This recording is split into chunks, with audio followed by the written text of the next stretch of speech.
بسم اللہ الرحمن الرحیم۔ السلام علیکم ورحمۃ اللہ وبرکاتہ۔ پچھلے 2 دنوں سے ہم نے معراج کا قصہ شروع کیا ہوا ہے۔ کل ہم نے ختم کیا تھا کہ آپ صلی اللہ علیہ وآلہ وسلم نے دیکھا کہ کچھ لوگوں کے سر پتھروں سے کچلے جا رہے ہیں، اور پوچھنے پر پتہ چلا کہ یہ وہ لوگ ہیں جو نماز نہیں پڑھتے تھے۔ اب اس سے آگے کا قصہ، کچھ اور لوگ بھی آپ صلی اللہ علیہ وآلہ وسلم نے دیکھے جن کے کپڑوں میں آگے اور پیچھے پیوند لگے ہوئے تھے، اور وہ جانوروں کی طرح گھاس چر رہے تھے۔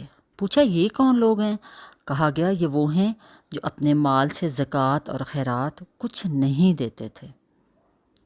پھر ایک شخص کو دیکھا کہ لکڑیوں کا گٹھا جمع کر کے اٹھانے کی کوشش کرتا ہے، اور جب وہ انہیں اٹھاتا ہے تو اس میں کچھ لکڑیاں اور بڑھا دیتا ہے۔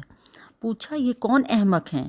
کہا گیا یہ وہ شخص ہے جس پر امانتوں اور ذمہ داریوں کا اتنا بوجھ تھا کہ اٹھا نہیں سکتا تھا، مگر یہ انہیں کم کرنے کی بجائے اور زیادہ ذمہ داریوں کا بوجھ اپنے اوپر لادا چلا گیا۔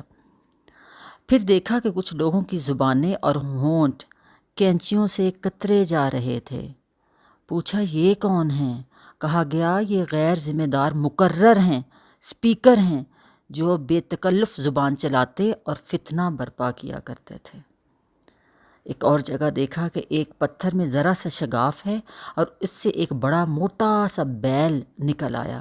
پھر وہ بیل اسی شگاف میں واپس جانے کی کوشش کرنے لگا، مگر جا نہ سکا۔ پوچھا یہ کیا معاملہ ہے؟ کہا گیا یہ اس شخص کی مثال ہے جو غیر ذمہ داری کے ساتھ ایک فتنہ انگیز بات کر جاتا ہے، پھر نادم ہو کر اس کی تلافی کرنا چاہتا ہے، مگر کر نہیں سکتا۔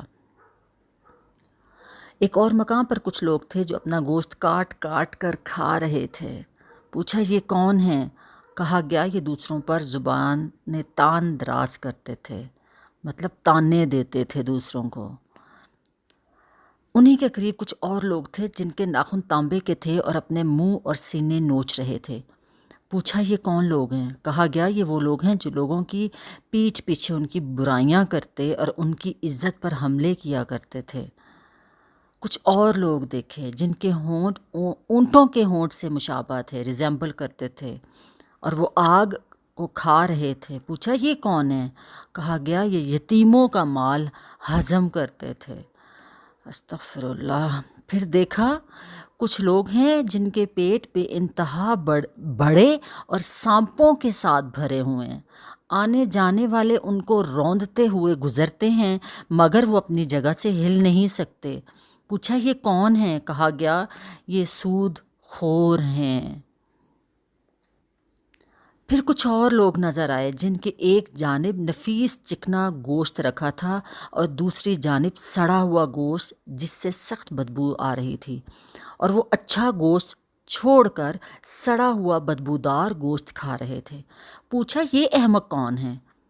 کہا گیا یہ وہ مرد اور عورتیں ہیں جنہوں نے حلال بیویوں اور شوہروں کے ہوتے حرام سے اپنی خواہش نفس پوری کی۔ پھر دیکھا کچھ عورتیں اپنی چھاتیوں کے بل لٹک رہی ہیں۔ پوچھا یہ کون ہیں؟ کہا گیا یہ وہ عورتیں ہیں جنہوں نے اپنے شوہروں کے سر ایسے بچے مونڈ دیے جو ان کے نہ تھے۔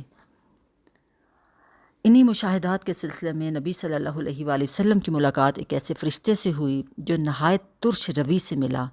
آپ نے جبرائیل علیہ السلام سے پوچھا اب تک اتنے فرشتے مجھے ملے، سب ہی خندہ پیشانی اور بشاش چہروں کے ساتھ ملے، ان حضرت کی خشک مزاجی کا کیا وجہ ہے؟ جبرائیل علیہ السلام نے کہا ان کے پاس ہنسی کا کیا کام، یہ تو دوزخ کا داروغہ ہے۔ یہ سن کر آپ نے دوزخ دیکھنے کی خواہش ظاہر کی۔ اس نے یکایک آپ کی نظر کے سامنے سے پردہ اٹھا دیا، اور دوزخ اپنی تمام ہولناکیوں کے ساتھ نمودار ہو گئی۔ اس مرحلہ سے گزر کر آپ صلی اللہ علیہ وآلہ وسلم دوسرے آسمان پر پہنچے۔ یہاں کے اکابر میں 2 نوجوان سب سے ممتاز تھے۔ تعارف پر معلوم ہوا یہ یحییٰ علیہ السلام اور عیسیٰ علیہ السلام ہیں۔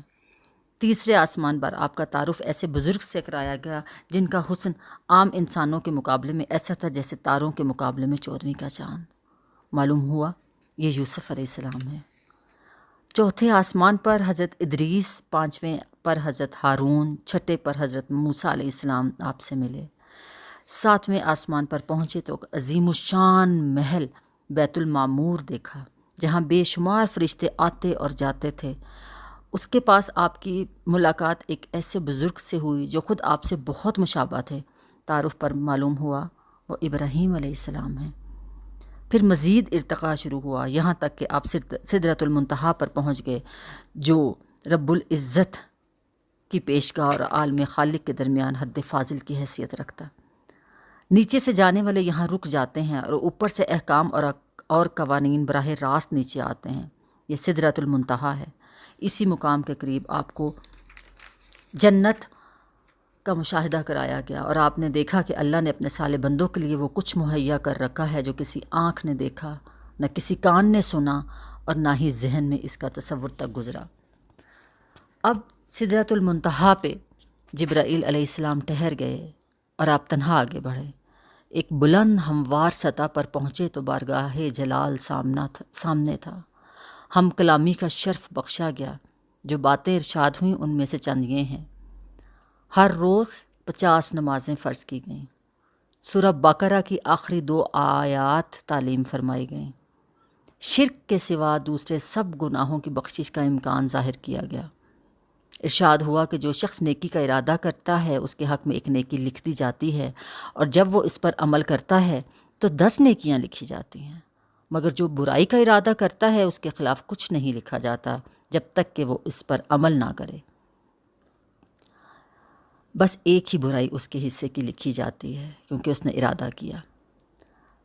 پیشی خداوندی سے واپس نیچے اترے تو موسیٰ علیہ السلام سے ملاقات ہوئی۔ انہوں نے رودات سن کر کہا، میں بنی اسرائیل کا تلخ تجربہ رکھتا ہوں، میرا اندازہ ہے کہ آپ کی امت 50 نمازوں کی پابندی نہیں کر سکے گی۔ جائیے اور کمی کی سفارش کیجیے۔ آپ صلی اللہ علیہ وآلہ وسلم گئے۔